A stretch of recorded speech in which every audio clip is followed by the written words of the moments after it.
Good morning. I didn't sleep all night again, deep in thoughts about what step to take. In short, I'm 39, he's 41, we don't live together, but I often stay at their place.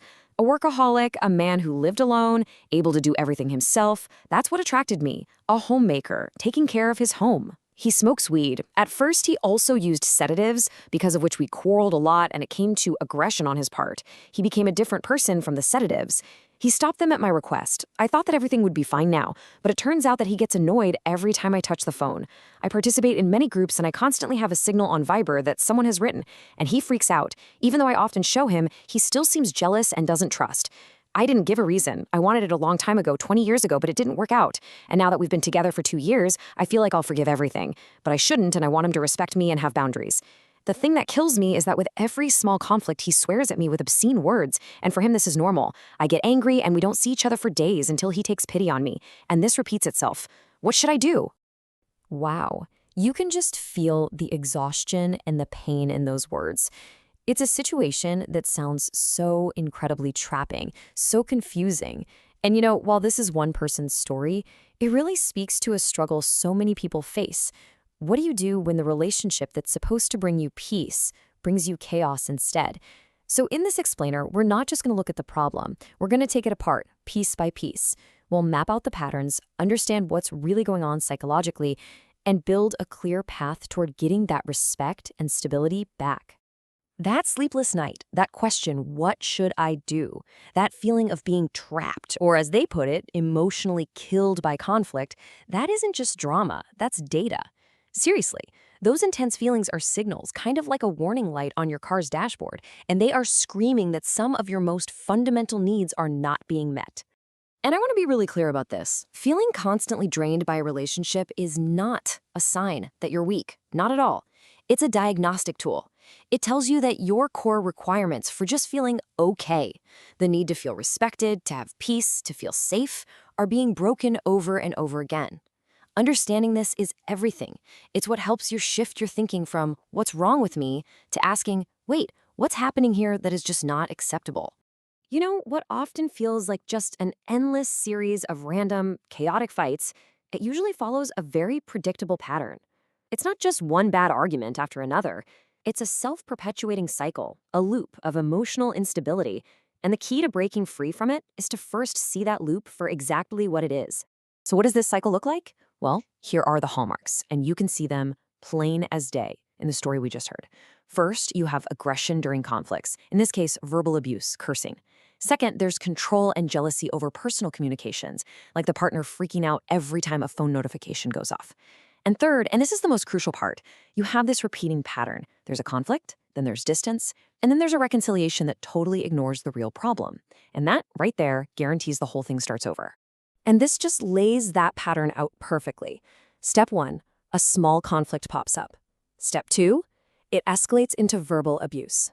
Step 3, that abuse causes a totally natural and necessary emotional distance. Step 4, after a few days, the partner takes pity or reconciles, which gives some temporary relief. But here's the kicker.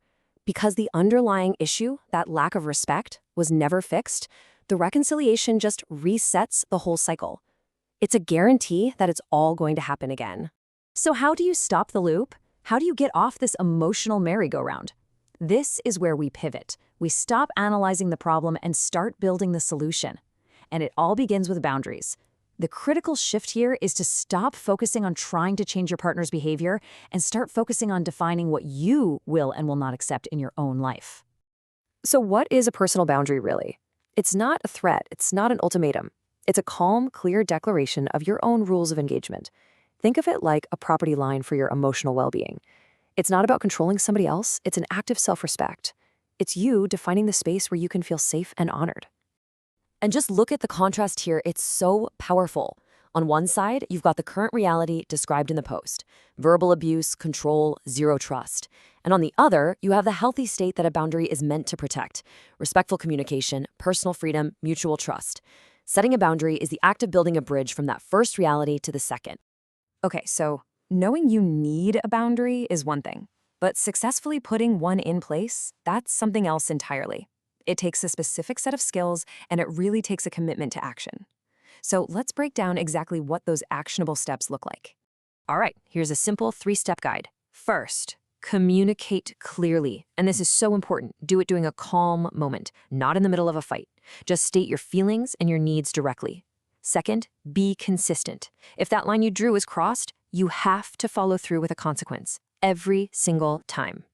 And third, use distance. Since the person in our source story doesn't live with their partner, creating physical space after a boundary is violated is an incredibly powerful tool to shatter that cycle.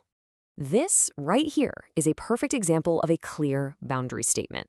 Let's look at why it works so well. It starts with when you to name the specific behavior. Then it uses an I feel statement to show the impact without pointing a finger. And it finishes with a clear, non-negotiable statement about what is unacceptable and what has to happen. It's direct, it's honest, and it's incredibly powerful. And this might be the most important point of all. If you state your boundary but you do nothing when it's crossed, you've only made a suggestion. You've just made a request. The consequence is what gives the boundary its power. And it's not a punishment. It's the action you take to protect yourself, like ending the conversation or leaving the room. It is the moment you choose your own well-being over the toxic pattern. Okay, this brings us to the hardest part of this whole process. You can communicate perfectly. You can stand your ground with absolute consistency. But you cannot force another person to respect your boundaries. So, what happens when, despite all your best efforts, the destructive behavior just keeps happening? This is the question that requires some deep, honest reflection. If you have clearly and consistently shown what is unacceptable to you, and the person continues to do it anyway, what are they telling you? Their actions are the answer. They are telling you very clearly about their willingness or their ability to be a healthy partner for you. Look, when someone repeatedly ignores your stated needs for safety and for respect, it's a massive red flag. This isn't about a simple communication breakdown anymore. It's about a fundamental incompatibility.